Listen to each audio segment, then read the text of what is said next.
So we're our target market. Answer question. We're our consumers. Well, basically our consumers, yung target market namin, primary would be those who are graduating. So definition of graduating, 5 terms or less. They have 5 terms or less here in Lasal, and if we're looking at in present time, ID 104, 105, or 106.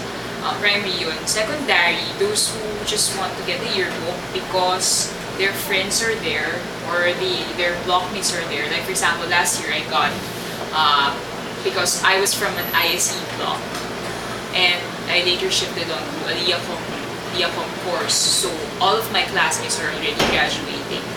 But I wanted to get myself a yearbook because they are there and because I value, because I want to see myself na I'm in a tangible thing, diba? With all of the people in there.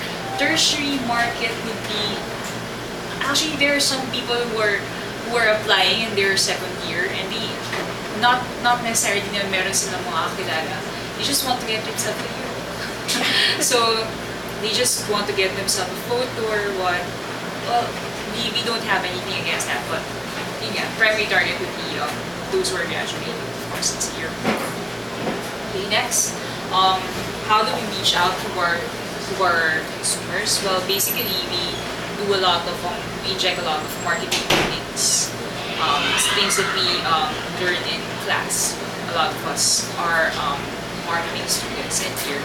Like, for example, how do we inform them that there is registration ongoing? We try to put in a lot of ads, and we actually wanted to, we plan to do some non-traditional advertising.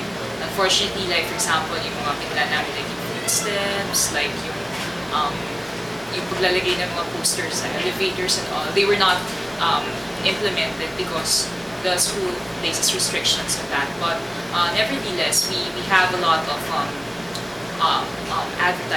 advertisements, like for example, sa emails and all. So we try to be as strategic as possible, as much as possible. And we wanted to, for example, pag sa ads namin, we place a lot of effort in there by having a central theme. You know, you don't want to just create like a buzz. You want na, ayaw mo latak-latak lang yung message. You want a central theme so that it would create more impact. So that's one way of maximizing your resources. And also, you also value like the word of mouth, mga ganun techniques. Third, how do we train our customer care?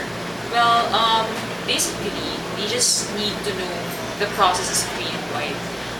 This is a publication na sobrang smooth yung process namin. They have to know like from the registration, from the editing, from the layout sessions, everything. Basta they need to know all the process. Well, mas maganda kung syempre more alam nila yung mga external process, pero maganda din na they have a knowledge of what is happening internally. But yun nga, kailangan nila alam yung process so that when people ask them, like for example, kailan ba yung distribution, kailan ba yung yearbook ganyan, where will we get our pictures, etc., etc. Not just on what is happening within the year, but also what is happening, yung kunyari, let's say for us, we're doing the 2009 yearbook right now, but then there are a lot of past subscribers of 2008, 2007 asking questions about their yearbook. They also need to know parang what happens after the yearbook is produced, or what happens kapag pinaproduce, minamanufacture, kine-create yung yearbook. So, alam dapat nila yung masikot-sikot and all. And of course, nandun na din yung we have a module for them. Actually, almost all the communities have. Like for example, sa literary, meron sila, I think meron din sa multimedia, so that may knowledge or knowledgeable yung mga staffers nila. And we orient them, like for example, how do you deal with subscribers? Actually, kahit dun sa mga tests namin, yung initial test, we need to know kung sila ba yung patient type or para pag kunyari may nagwawala yung subscriber, magkakain sila. Kasi we have cases like that, like nagwawala, nandiyan yung parents, nagsusukome, ganyan, kasi nagpulo yung picture niya. Mga ganun, tapos di daw siya pinaalaman. So yung mga ganun, mga extreme cases like that, they need to stay calm and you need to, yung mga, ano na yun, mga treats na dapat inig na sa kanila once na pinasok sila dito. Other than that, pwede naman mga processes at all.